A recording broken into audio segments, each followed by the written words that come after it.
Good morning. विद्यालय की online class में आप सभी का हार्दिक स्वागत। कल का वीडियो आपने देखा जिसमें विश्व की जलवायु व जलवायु परिवर्तन के बारे में आपको बताया गया। मुख्यतः व्लादिमीर कोपेन का जो जलवायु वर्गीकरण था, उस जलवायु वर्गीकरण के बारे में आपको बताया गया कि उन्होंने अपने जलवायु वर्गीकरण को वर्ष 1918 के अंतर्गत प्रतिपादित किया था। मुख्यतः 5 जलवायु समूह बनाए थे। आनुभविक पद्धति पर अपने सिद्धांत का प्रतिपादन या जलवायु वर्गीकरण दिया था। तापमान व वर्षा के आधार पर उन्होंने मुख्यतः अपना जलवायु वर्गीकरण प्रस्तुत किया था। इसके अतिरिक्त भी अनेक बातें आपको कल जलवायु वर्गीकरण की कोपेन, जो व्लादिमीर कोपेन महोदय हैं, उनके अनुसार कल आपको बताई गई। उम्मीद है कल का जो वीडियो था वो आपको ठीक प्रकार से समझ में आया होगा। आज अपन कल के टॉपिक से आगे की ओर बढ़ते हैं। ध्यान दीजिएगा, कोपेन का जलवायु वर्गीकरण अपना चल रहा था। उस जलवायु वर्गीकरण के अंतर्गत अपन देखते हैं। देखिए, व्लादिमीर कोपेन जिन्होंने वर्ष 1918 के अंतर्गत अपना जलवायु वर्गीकरण प्रस्तुत किया, जिसके 5 समूह बनाए, ए, बी, सी, डी और ई। ध्यान में रहेगा, कोपेन ने अपने जलवायु वर्गीकरण में कितने समूह बनाए? 5 समूह। 5 समूह कौन कौन से? जैसे मैं बता रहा हूं आप वैसे याद करना है, ठीक ढंग से याद हो जाएगा। 5 समूह कौन कौन से? ए समूह है, बी समूह, सी, डी और ई। कोई दिक्कत? ए का मतलब उष्णकटिबंधीय जलवायु, बी का मतलब शुष्क जलवायु, सी का मतलब कोष्ण शीतोष्ण जलवायु, डी का मतलब शीत हिमवन जलवायु, ए का मतलब ध्रुवीय जलवायु। यानी ए फॉर उष्णकटिबंधीय जलवायु। आ रहा है समझ में? तो ए का मतलब उष्णकटिबंधीय जलवायु, बी का मतलब शुष्क जलवायु, सी का मतलब कोष्ण शीतोष्ण जलवायु, डी का मतलब शीत हिमवन जलवायु और ई का मतलब ध्रुवीय जलवायु। कोई दिक्कत? पहले इन जलवायु के बारे में अपन ठीक प्रकार से समझते हैं। ध्यान दीजिएगा, देखिए मुख्यतः ये जो ए प्रकार की जो जलवायु है, आ रहा है समझ में? ये ए प्रकार की जलवायु क्या है? ये उष्णकटिबंधीय जलवायु है। ए का मतलब आपको पता है कौन सी जलवायु? उष्णकटिबंधीय जलवायु। अब उष्णकटिबंधीय जलवायु, तो उष्णकटिबंधीय क्षेत्र कौन सा होता है? कर्क व मकर रेखाओं के मध्य। तो ए यानी उष्णकटिबंधीय जलवायु कहां पर पाई जाती है? कर्क व मकर रेखाओं के मध्य पाई जाने वाली जलवायु कौन सी जलवायु कहलाएगी? उष्णकटिबंधीय जलवायु। कौन सी है?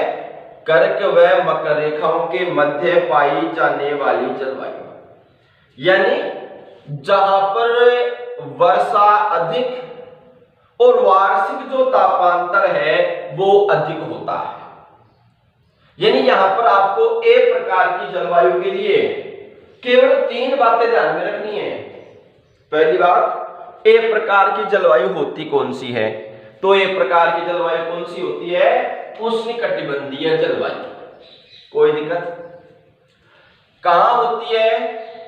तो कर्क व मकर रेखाओं के मध्य पाई जाने वाली जलवायु कौन सी होती है? उष्णकटिबंधीय जलवायु। विशेष बात, उष्णकटिबंधीय जलवायु के अंतर्गत वर्षा अधिक और वार्षिक जो तापांतर है वो वार्षिक तापांतर क्या होता है? अधिक होता है। कोई दिक्कत? ये ए प्रकार की जलवायु। अब आगे देखो, मैंने बताया था उन्होंने 5 समूह बनाए और इनके उप प्रकार। तो जो ए प्रकार की जलवायु है, इस ए प्रकार की जलवायु को कोपेन ने कितने प्रकारों में विभक्त किया, या एक प्रकार की जलवायु कितने प्रकार की जलवायु में वर्गीकरण किया? 3 प्रकार। एक के 3 प्रकार कौन कौन से? AF, AM, AW। एक के 3 प्रकार कौन कौन से? AF, AM, AW। कोई दिक्कत?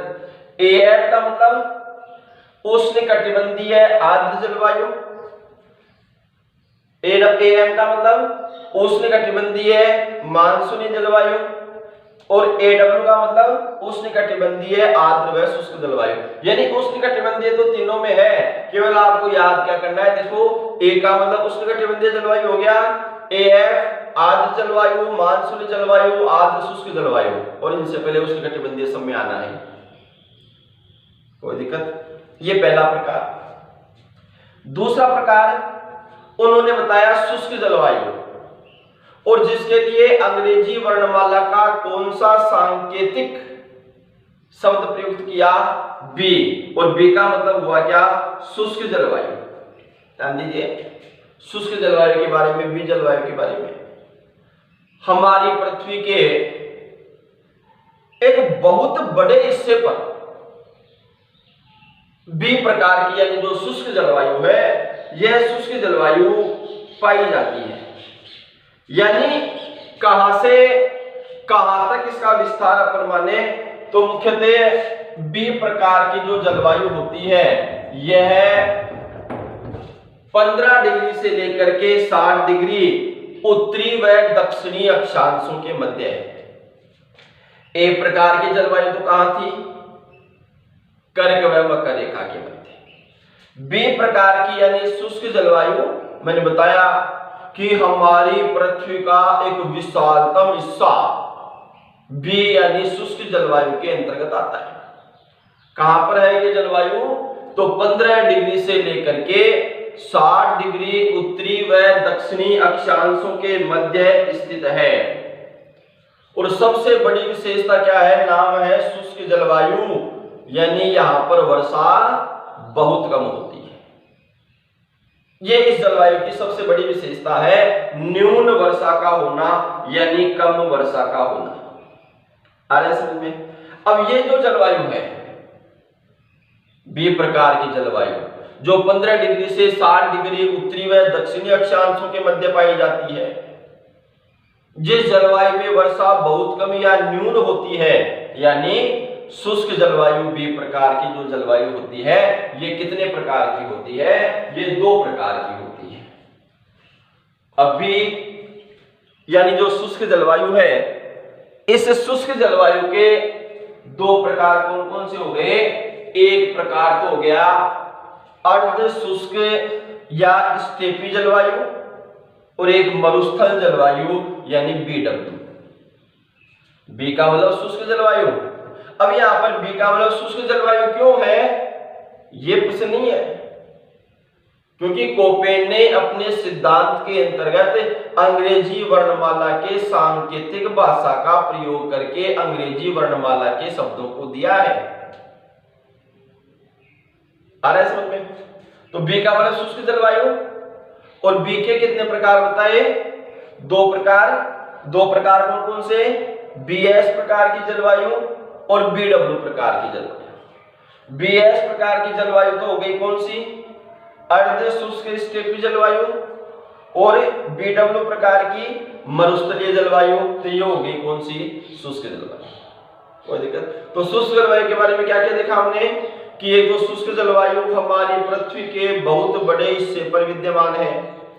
दूसरी बात हमने क्या देखी कि 15 डिग्री से लेकर के 60 डिग्री उत्तरी व दक्षिणी अक्षांशों के मध्य ये बी यानी शुष्क प्रकार की जलवायु विस्तृत है। तीसरी बात हमने क्या देखी कि बी यानी जो शुष्क जलवायु है ये कैसा क्षेत्र है? ये न्यून वर्षा वाला क्षेत्र है। और बी यानी शुष्क जलवायु के कितने प्रकार बताए गए? 2 प्रकार बताए गए। 2 प्रकार कौन कौन से? बीएस और बीडब्ल्यू। बीएस का मतलब बताया गया अर्ध शुष्क, जिसे और क्या कह सकते हो? स्टेपी जलवायु, और दूसरा बीडब्ल्यू जिसे क्या कह सकते हो? मरुस्थलीय जलवायु। कोई दिक्कत? बताओ, बिल्कुल सिंपल है। तीसरा प्रकार है सी, कोष्ण शीतोष्ण जलवायु। जलवायु का तीसरा प्रकार कौन सा है? कोष्ण शीतोष्ण जलवायु, जिसे कोपेन ने कौन सा नाम दिया है? सी। और ये सी प्रकार की जलवायु कितने प्रकार की? 4 प्रकार की, CWA, CS, CFA और CFB। जो ये कोष्ण शीतोष्ण जलवायु है वो कितने प्रकार की है? वो 4 प्रकार की है। 4 प्रकार कौन कौन से? CWA, CS, CFA और CFB। इससे पहले ये सी कोष्ण शीतोष्ण जो जलवायु है, ये जलवायु क्या है इसके बारे में देखें। देखिए, मुख्यतः 30 डिग्री से लेकर के कितने डिग्री? 50 डिग्री अक्षांशों के मध्य मुख्यतः महाद्वीपों के पूर्वी और पश्चिमी सीमांतों पर पाई जाती है। जो कोष्ण शीतोष्ण जलवायु वो कहां पाई जाती है? महाद्वीपों के पूर्वी और पश्चिमी सीमांत। सीमांत का मतलब होता है जब सीमा का जो अंतिम जो भाग होता है, अंतिम हिस्सा होता है। तो 30 डिग्री से 50 डिग्री के बीच में पाई जाती है कौन सी जलवायु? कोष्ण शीतोष्ण जलवायु। कोई दिक्कत नहीं। कितने प्रकार है इसके? 4। पहला प्रकार है आर्द्र उपोष्ण कटिबंधीय जलवायु। पहला प्रकार आर्द्र उपोष्ण कटिबंधीय जलवायु। दूसरा प्रकार भूमध्य सागरीय जलवायु। तीसरा प्रकार आर्द्र उपोष्ण कटिबंधीय जलवायु और चौथा प्रकार समुद्री पश्चिमी तटीय जलवायु। चारों प्रकार आपको याद होनी चाहिए, कोई दिक्कत नहीं। फिर चौथा प्रकार आता है डी, और डी का मतलब होता है शीत हिमवन जलवायु। शीत हिमवन जलवायु कहां पाई जाती है? ये पाई जाती है 40 डिग्री से लेकर 70 डिग्री। ये कहां पाई जाती है? कर्क व वक्र रेखा के मध्य। ये कहां पाई जाती है? 15 से 60 डिग्री उत्तरी व दक्षिणी अक्षांशों के मध्य। ये कहां पाई जाती है? 30 डिग्री से लेकर के 50 डिग्री महाद्वीपों के पूर्वी व पश्चिमी सीमांतों पर। और ये कहां पाई जाती है? 40 डिग्री से लेकर के 70 डिग्री अक्षांशों के मध्य, यानी यूरोप, एशिया, उत्तरी अमेरिका, इनके जो विशाल महाद्वीपीय क्षेत्र हैं, उन महाद्वीपीय क्षेत्रों के अंतर्गत ये जलवायु पाई जाती है। अरे समझ में कि जो डी यानी शीत हिमवन जलवायु है, ये शीत हिमवन जलवायु कहां पाई जाती है विश्व में? तो 40 डिग्री से लेकर के 60 डिग्री अक्षांशों के मध्य। कौन कौन से क्षेत्र आ गए? यूरोप, एशिया और उत्तरी अमेरिका के जो विशाल महाद्वीपीय भाग हैं, वहां पर मुख्यतः ये पाई जाती है। कितने प्रकार की होती है? 2 प्रकार। डी के 2 प्रकार कौन कौन से? DF और DW। DF का मतलब आर्द्र जाड़ा युक्त ठंडी जलवायु और DW का मतलब शुष्क जाड़ा युक्त ठंडी जलवायु। ये कितने प्रकार हो गए इसके? 2 प्रकार। कोई दिक्कत? अंतिम आता है अपना ई। ई का मतलब होता है क्या? ध्रुवीय जलवायु। कहां पाई जाती है? ध्रुवीय जलवायु 70 डिग्री से लेकर के जो ध्रुवीय क्षेत्र यानी 90 डिग्री तक का जो क्षेत्र है वहां पर पाई जाती है, ध्रुवों की ओर। 70 डिग्री से ध्रुवों की ओर पाई जाती है जलवायु। कितने प्रकार की होती है? 2 प्रकार की होती है। 2 प्रकार कौन कौन से? ET और EF। ET का मतलब टुंड्रा जलवायु और EF का मतलब हिमटॉप जलवायु। आया समझ में? तो मुख्यतः ये जलवायु की स्थिति कोपेन के अनुसार आपको ये इंडेक्स याद करनी है। फिर धीरे धीरे आपको उनकी विशेषता, 2 विशेषताएं केवल, ठीक है, तो वो याद करनी है। फिर से देख लो एक बार कि कोपेन का जो जलवायु वर्गीकरण है, इस जलवायु वर्गीकरण के कितने समूह हैं? 5 समूह, A, B, C, D और E। A का मतलब उष्णकटिबंधीय जलवायु, B का मतलब शुष्क जलवायु, C का मतलब कोष्ण शीतोष्ण जलवायु और D का मतलब शीत हिमवन जलवायु और E का मतलब ध्रुवीय जलवायु। A के कितने भाग?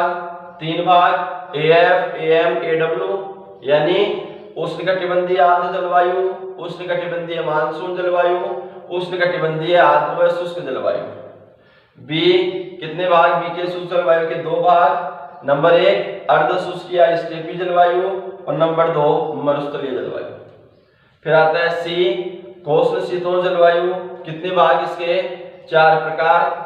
आर्द्र उपोष्णकटिबंधीय जलवायु जिसे CWA, भूमध्य सागरीय जलवायु जिसे CS, आर्द्र उपोष्ण जलवायु जिसे CFA, समुद्री पश्चिमी तटीय जलवायु जिसे CFB कहा जाता है। फिर नंबर 4 शीत हिमबंध जलवायु। शीत हिमबंध जलवायु के अंतर्गत मुख्यतः कितने? 2 प्रकार। आर्द्र जाड़ायुक्त ठंडी जलवायु जिसे DF और शुष्क जाड़ायुक्त ठंडी जलवायु जिसे DW कहा जाता है। और अंतिम 5वां ध्रुवीय जलवायु। ठीक है, और ध्रुवीय जलवायु के कितने प्रकार? टुंड्रा जलवायु और हिमटॉप जलवायु। ये प्रकार हो गए अपने कोपेन के अनुसार, व्लादिमीर कोपेन के अनुसार जलवायु वर्गीकरण के। कोई दिक्कत? आगे देखिए।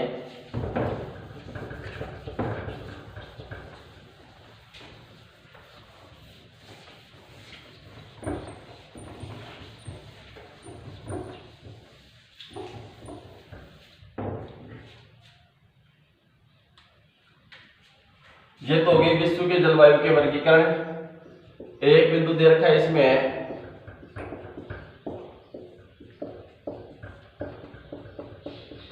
जलवायु परिवर्तन के बारे में। देखिए जलवायु परिवर्तन क्या? पृथ्वी में औसत जो मौसमीय दशाएं हैं उनमें परिवर्तन को जलवायु परिवर्तन कहा जाता है। इसे पृथ्वी में औसत मौसमी दशाओं में परिवर्तन, जलवायु परिवर्तन किसे कहते हैं? जलवायु परिवर्तन की परिभाषा क्या है? तो हमारी पृथ्वी के औसत मौसमी दशाओं में परिवर्तन, यह क्या कहलाता है? जलवायु परिवर्तन कहलाता है। तो देखिए मुख्यतः हमारी जो पृथ्वी है, हमारी पृथ्वी पर प्राचीन काल से लेकर के वर्तमान तक परिवर्तन की स्थिति बनी है। जलवायु के अंतर्गत निरंतर ये जो परिवर्तन है, ये परिवर्तन जारी है। देखिए मुख्यतः वर्ष परिवर्तन की स्थिति देखिए अपन, वर्ष 1990 का जो दशक था, उस दशक को कौन सा दशक माना गया? सबसे अधिक तापमान का दशक। सर्वाधिक जो गर्मी थी वो वर्ष 1990 का जो दशक था उसमें। ठीक है, और संपूर्ण विश्व के अंतर्गत 1990 था, ये सर्वाधिक बाढ़ों वाला दशक भी रहा। सन 1998 जो कि केवल 20वीं शताब्दी की नहीं अपितु पूरे सहस्त्राब्दी का सबसे गर्म वर्ष था वर्ष 1998। प्रारंभ से लेकर वर्तमान आज तक का सबसे गर्म वर्ष कौन सा वर्ष था? वर्ष 1998। यानी ये परिवर्तन रहा है। वर्ष 1990 सबसे अधिक तापमान की स्थिति, तो प्रारंभ में तापमान इससे कम, आज भी इससे कम। तो तापमान संबंधी जो अंतर है ये हमें देखने को मिलता है।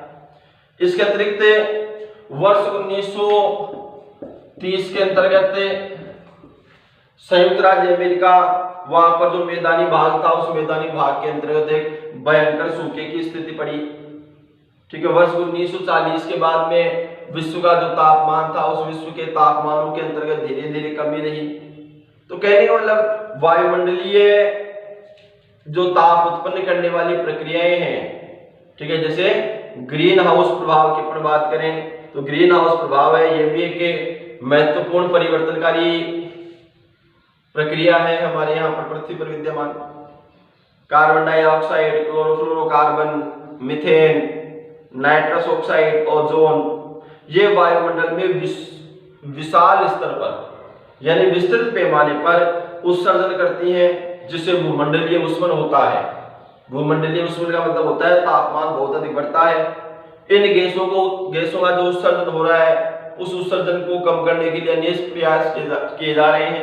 कहने का मतलब हमारी जलवायु के अंतर्गत जनसंख्या वृद्धि के साथ साथ भूमंडलीय उष्णता के साथ साथ कार्बन डाइऑक्साइड आदि जो गैसें हैं उन गैसों के विशेष वृद्धि के साथ साथ वनस्पति के अभाव के साथ साथ औद्योगिकरण के साथ साथ अनेक प्रकार के परिवर्तन हैं वो मुख्यतः हमारी पृथ्वी पर प्रारंभ से वर्तमान तक होते रहे हैं।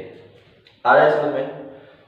तो अब इसके अंतर्गत महत्वपूर्ण प्रश्न जो बनते हैं इस लेसन के अंतर्गत, जैसे जलवायु वर्गीकरण है उसके लिए कोपेन ने कौन से दो जलवायु के चरों का प्रयोग किया, तो दो बताए थे मैंने, तापमान और वर्षा इस आधार पर। ठीक है, और अनुभव की प्रणाली है वो जनिक प्रणाली से किस प्रकार से भिन्न है? भाई जनिक प्रणाली तो क्या होता है कि भाई उसके कारणों के आधार पर संगठित की जाती है, और आनुभविक प्रणाली अनुभव के आधार पर। ठीक है, तापांतर बढ़ने की स्थितियां वो इसके अंतर्गत आया था। देखिए सौर कलंकों के जलवायु दशाओं के अंतर्गत विशेष परिवर्तन कब होता है? जब सौर कलंकों में वृद्धि होती है। सौर कलंक क्या होते हैं? सौर कलंक सूर्य में विद्यमान काले धब्बे होते हैं जो क्या एक चक्रीय ढंग से घटते रहते हैं, बढ़ते रहते हैं। ठीक है, जब जब इन सौर कलंकों की संख्या बढ़ेगी, मौसम ठंडा आर्द्र हो जाता है, तूफानों की संख्या बढ़ जाती है, तो मुख्यतः जलवायु परिवर्तन के अंतर्गत सौर कलंकों की जो वृद्धि है ये सर्वाधिक महत्वपूर्ण होती है। यानी सौर कलंकों में वृद्धि होने पर जो जलवायु की दशा प्रचलित होगी वह कौन सी होगी? सौर कलंकों की संख्या बढ़ने पर मौसम ठंडा और आर्द्र होता है, तूफानों की संख्या बढ़ जाती है। ये विशेष प्रकार की स्थिति मुख्यतः सौर कलंकों की होती है। ए प्रकार बी प्रकार की तुलना यदि पूछा जाता है तो वो भी इसके अंतर्गत ए प्रकार के जलवायु की विशेषता, बी प्रकार के जलवायु की विशेषता, ऐसे सी और ए प्रकार किसी प्रकार की जलवायु की विशेषता पूछा जा सकता है। ठीक है, तो ये आज का लेसन अपना कंप्लीट। आपको देखो करना क्या है, फर्स्ट बुक आपके भौतिक भूगोल के मूल सिद्धांत दे रखी है जिसमें 16 लेसन है। आपको प्रत्येक लेसन के होमवर्क वैसे मैंने पहले बताया आपको, अब भी आप ध्यान रखें।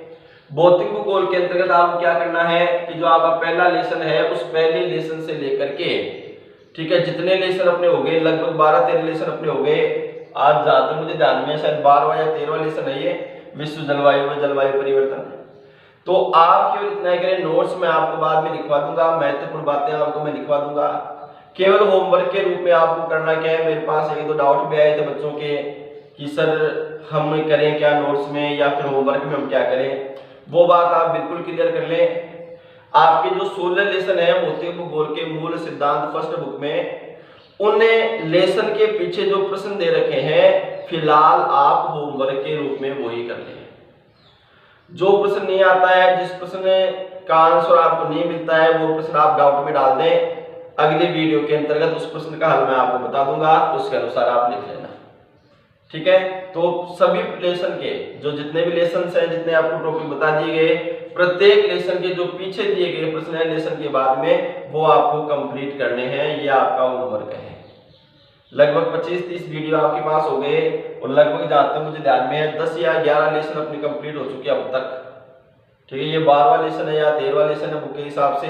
16 लेसन आपके इसमें दे रखे हैं फर्स्ट बुक में। इसके बाद अपन सेकंड बुक चालू करेंगे। उससे पहले फर्स्ट बुक के जो लेसन के जो प्रश्न उत्तर दे रखे हैं, जो प्रश्न लेसन के पीछे दे रखे हैं वो आप कर लें, जिससे आपका होमवर्क साथ साथ कंप्लीट होता रहे। ये बात आप विशेष ध्यान रखें। ठीक है, लेसन कंप्लीट होने के तुरंत बाद आप कंप्लीट कर लें, जिससे क्या है कि वो प्रश्न उत्तर वगैरह है। दूसरा, चाहे वो कोई टेस्ट हो, कोई एग्जाम हो, उसमें लेसन के बीच से जो टॉपिक मैं यहाँ पर बता रहा हूँ उसके बीच से कोई भी प्रश्न दिया जा सकता है। ये जरूर है जो बात अपने हुई है, जो वीडियो के अंतर्गत अपने टॉपिक गए हैं, जो बात आपको बोर्ड पर समझाई गई है वो ही प्रश्न है। आपको चाहे वो टेस्ट हो, चाहे वो कोई एग्जाम हो, उसके अंतर्गत दिए जाएंगे, तो आप उनका भी ठीक प्रकार से अध्ययन करें। ठीक है, तो ये होमवर्क वगैरह ये आप बिल्कुल ठीक प्रकार से कंप्लीट कर लें। धन्यवाद। शेष